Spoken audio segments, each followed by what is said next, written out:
Yang pertama, orang yang berilmu, bukan ilmu agama ya, ilmu lahir, itu biasanya godaannya adalah alam materi, dunia. Orang yang ilmunya level syariat, itu godaannya keduniaan biasanya. Istrinya nambah, atau kekayaannya double, atau ngaji pakai tarif, atau macam-macam. Ini godaannya orang berilmu yang ilmunya masih syariah. Syariah ilmu ya, bukan syariah fakultas. Jadi syariat ilmu lahiriah tadi itu biasanya digoda oleh materi. Kalau orang levelnya di atasnya dikit, menyebutnya ahlul hikmah, orang pinter, godaannya adalah alam malakut. Alam malakut ini alam rohani, nikmatnya ilmu, nikmatnya yang gitu-gitu biasanya sering menjebak yang rohaninya. Kalau orang setengah jalan sufi itu kan juga masuk orang bijaksana, itu biasanya godaannya karomahnya. Bisa apa dikit sudah bangga, sudah sombong. Baru ngerti dikit, baru ngaji 1-2 kali ngerti apa-apa merasa wis pointer. Nah, itu godaannya orang bijak. Jadi biasanya tergoda oleh alam malakut, dunia abstrak, dunia metafisik. Kalau ada orang lain, itu orang levelnya masih materi, ilmunya masih ilmu duniawi. Ilmuku loh ilmu akhirat, ilmuku ilmu metafisik, filsafat kelas tinggi dan seterusnya. Itu godaannya orang pinter. Godaannya ahli hakikat itu sifat-sifat ilahiyah, membanggakan dirinya sendiri. Aku kok bisa kayak gini ya. Berarti ini rasanya ekstase itu. Orang lain belum ngalami, aku sudah ngalami. Itu godaannya sudah. Terjatuh dalam kesombongan, kebanggaan diri sama. Jatuhnya juga pada egonya. Jadi yang satu digoda oleh materi, yang satu digoda oleh metafisik, alam malakut, dan yang satu digoda oleh sifat-sifat ketuhanan, sifat ilahi. Jadi orang baik terus kagum. Kok bisa ya aku sedermawan ini? Itu penyakit sudah. Nggak nyangka loh aku bisa sholat malam rutin sekarang. Kok bisa ya aku ikhlas gini, semua hartaku tak kasih, ada temenku tak kasih. Loh, itu penyakit. Itu godaannya para salik. Siapa saja yang merasa puas pada salah satunya, saat itu juga dia mandek. Mandek itu apa? Ya berhenti di situ dia. Yang syariah, orang berilmu berhenti di materi. Para pejalan kaki, para filosof ahli hikmah berhenti di alam malakut. Dan ahli hakikat yang sudah puncak berhenti di alam sifat-sifatnya ilahi. Semuanya belum nyampe, berhenti di sana, tidak bisa meneruskan langkah.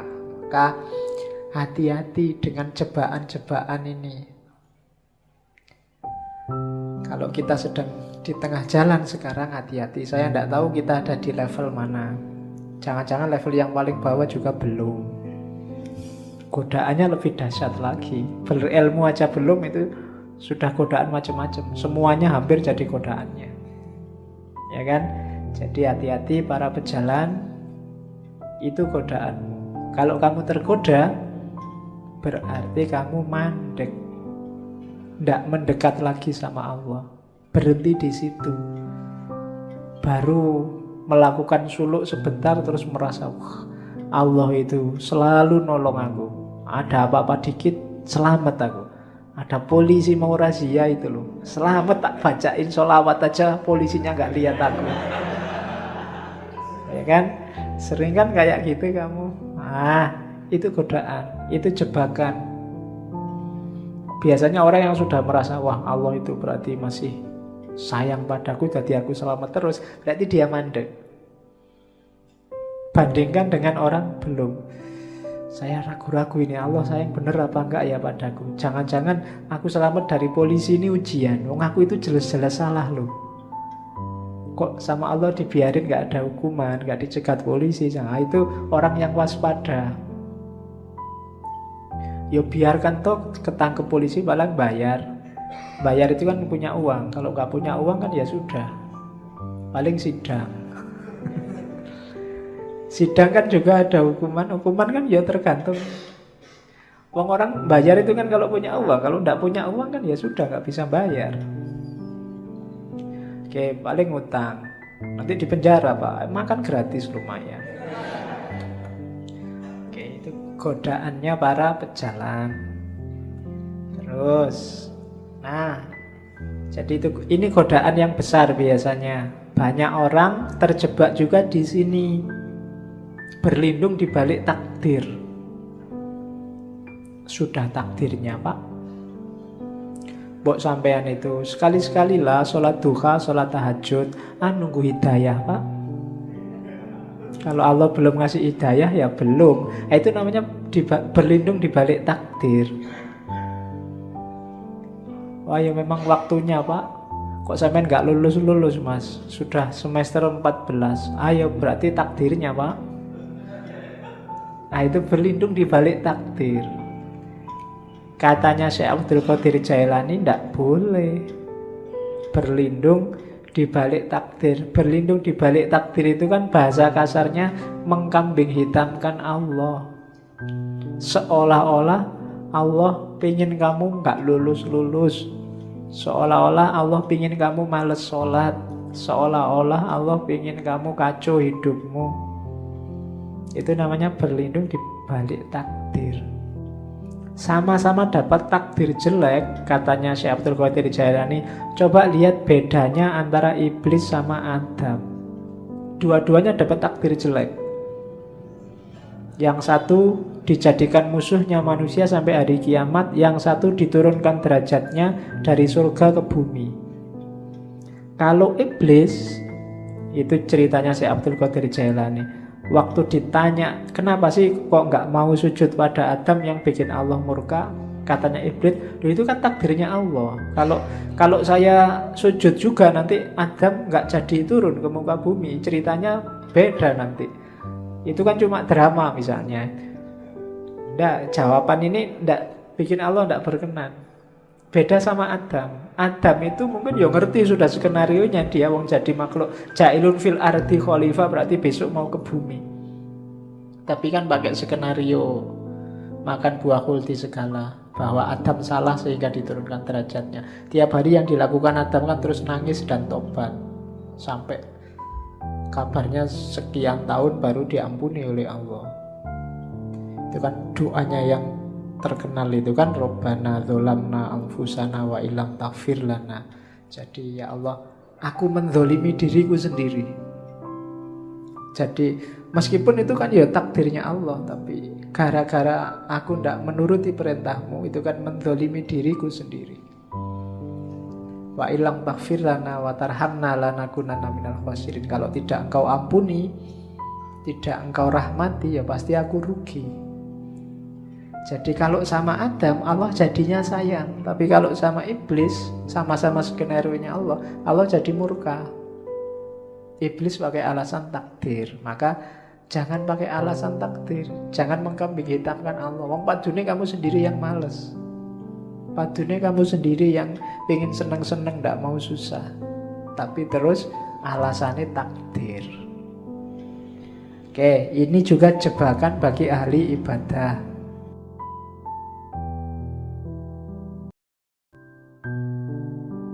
Untuk ibadah, wujudkan tasawuf untuk menggarap batinnya. Ini juga ada di Sirul Asror. Tasawuf itu apa? Tasawuf itu kan dari 4 huruf, ta, sod, wawu, sama fa.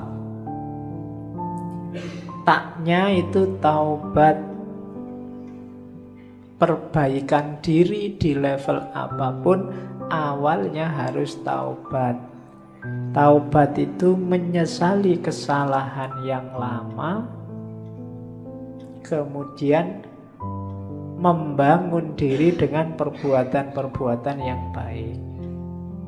Itu tobat, harus tobat dulu. Kalau merasa benar terus, orang yang selalu merasa benar itu biasanya berat kalau disuruh taubat. Dia merasa sudah full, wis apik, wis bener, ndak mungkin salah aku.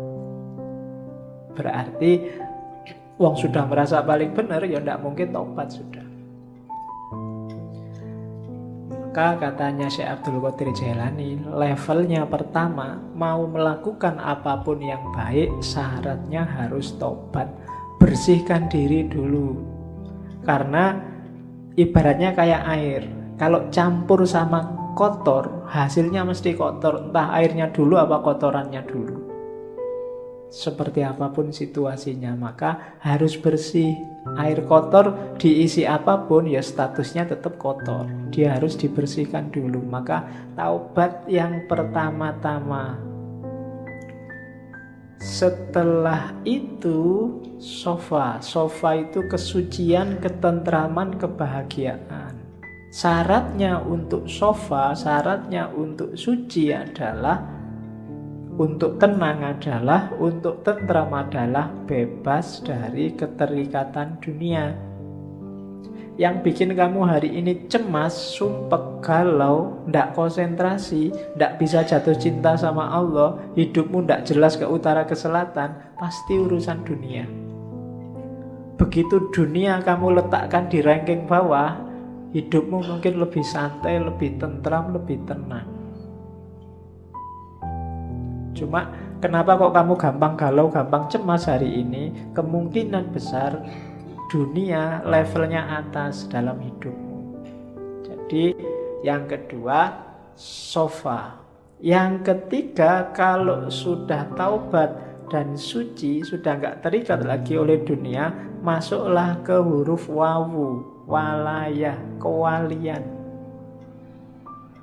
Walayah itu berarti orang yang 100% hidupnya berhubungan dengan Allah, mencintai dan dicintai Allah. Di antara cirinya, kayak istilah dalam Al-Quran itu, la khaufun alaihim walahum yahzanun. Tidak ada rasa takut, tidak ada rasa sedih. Siapapun yang ngaku wali kok masih sering takut, takut miskin, takut kalah, takut jatuh, takut macam-macam, berarti dia bukan wali. Wali itu tidak takut apapun. Wong cuma dunia aja kok. Kalah tidak masalah, menang juga tidak kaget. Dia tidak takut apapun. Sukses alhamdulillah, tidak sukses biasa. Nah, itu berarti stabil. Itu wali, walaya. Apalagi sedih, tidak ada yang bikin dia sedih. Segalanya sudah skenario dari Allah. Itu berarti orang semacam ini sudah memasuki walaya. Kalau sudah tobat, sofa, walaya, terakhir dia masuk ke fana. Fana itu, kalau tadi kan dunia nggak dianggap penting, ketika masuk fana bahkan dirinya sendiri juga nggak penting. Yang penting hanya Allah. Kalau ngomong itu representasi dari keinginan Allah. Kalau melakukan sesuatu itu bukan keinginannya, bukan keinginanku, tapi keinginan Allah. Meninggalkan sesuatu bukan mauku, tapi maunya Allah. Itu berarti orang sudah fana. Egonya sudah dibakar habis. Hanya Allah yang jadi fokusnya. Jadi siapapun yang cita-citanya jadi sufi, paling tidak ikuti huruf-huruf tasawuf. Ta, sod, wawu, dan fa. Taubat, sofa, suci, kemudian walayah, wilayah, masuklah dalam perlindungan Allah, wilayah, dan fana. Nah, itu ibadah harus membawa ke sini. Ibadah itu diawali dari taubat, dalam pelaksanaannya harus tenang, tentram, sofa, suci, tanpa motif apapun, lillahi ta'ala, nggak ada dunia yang ikut. Kemudian yang ketiga, wilayah pasrah 100% pada Allah, baru mencapai fana. Itu batinnya ibadah harus ada ini. Jadi setelah tadi menuju cinta ilahi, selanjutnya mewujudkan tasawuf. Kemudian ibadah juga penting untuk menemukan cahaya. Tadi saya bilang di awal-awal banyak dibahas tentang cahaya Nur Muhammad, hakikat Muhammadiyah.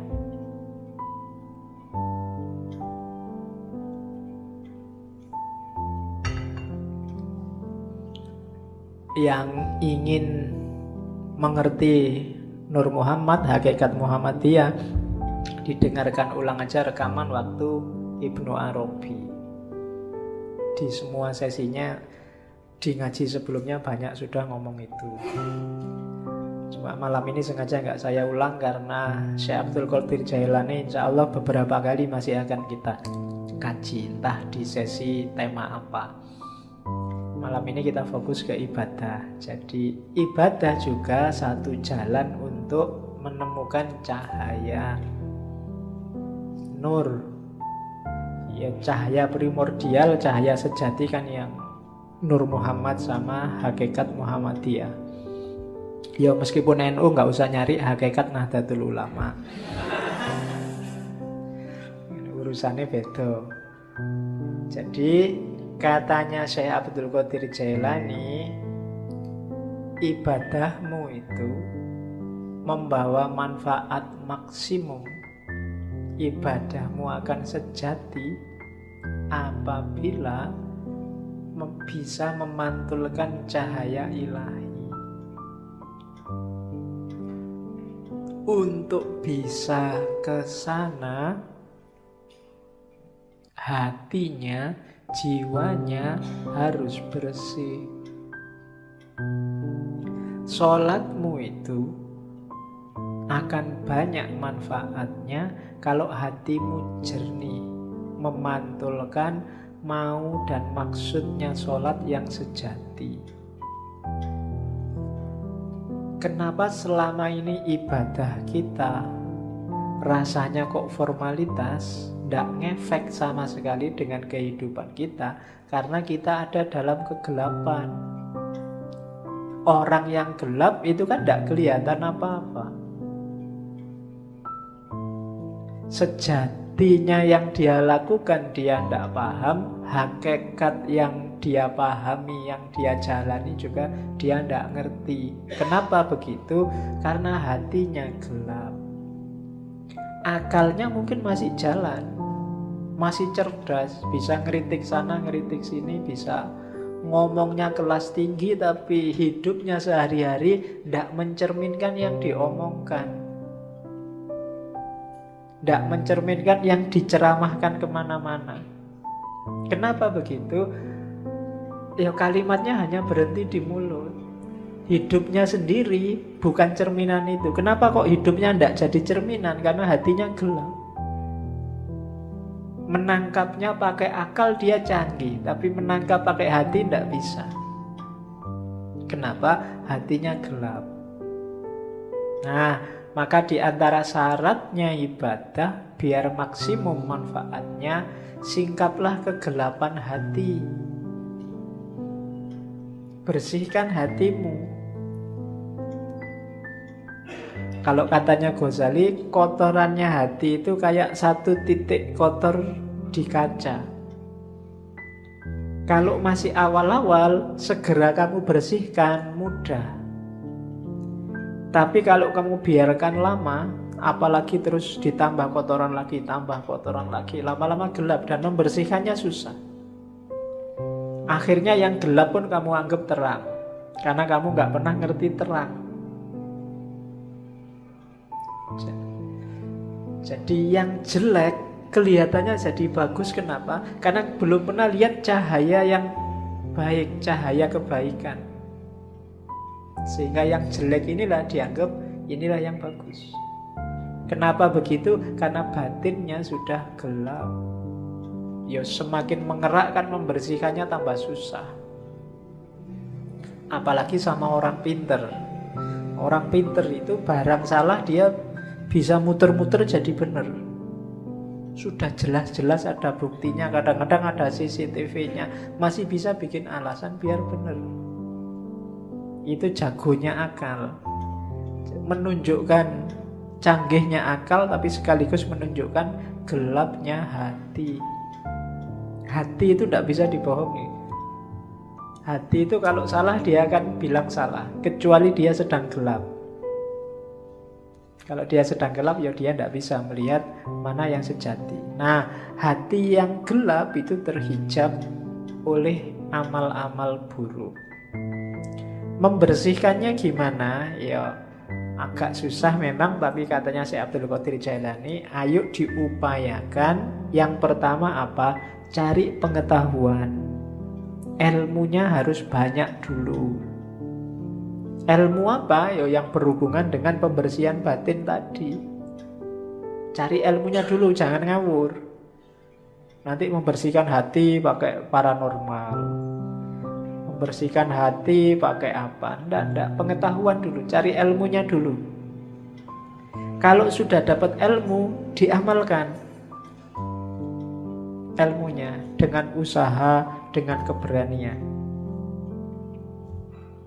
Tidak ada gunanya ilmunya numpuk, ngaji sampai sesi 140 sekian, tapi tidak ada satupun yang diamalkan. Hidupmu tidak naik-naik kualitasnya. Ada pengetahuan, amalkan. Setelah itu, gunakan ilmumu untuk menaklukkan egomu. Tadi, menaklukkan dirimu.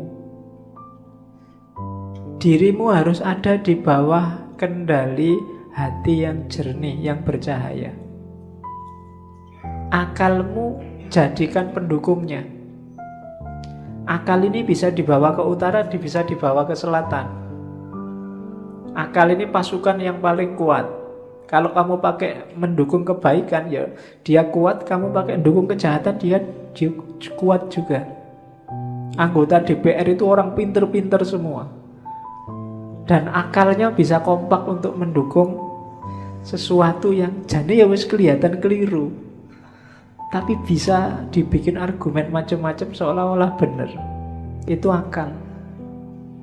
Sebentar lagi mungkin perang Korea sama Amerika. Banyak yang tidak setuju perang. Antara yang setuju perang dan yang tidak setuju perang punya argumen semua, masuk akal semua. Itu akal. Kemarin waktu pilkada Jakarta, yang pro Ahok pakai akalnya juga, yang anti Ahok pakai akalnya juga. Itu akal. Maka akal itu tergantung dia dibawa kemana. Yang bisa menemukan yang sejati itu hati, kolbu. Cuma kolbu yang bisa menangkap cahaya. Karena dia tidak mencari keluar, tapi memantulkan yang di dalam. Hanya saja syaratnya dia harus dalam kondisi jernih. Untuk menjernihkan prosesnya pengetahuan, kemudian diamalkan. Untuk selanjutnya kuasai dirimu biar nggak dikuasai oleh egomu. Nah ini rumusnya. Ini kalau diceramahkan gampang.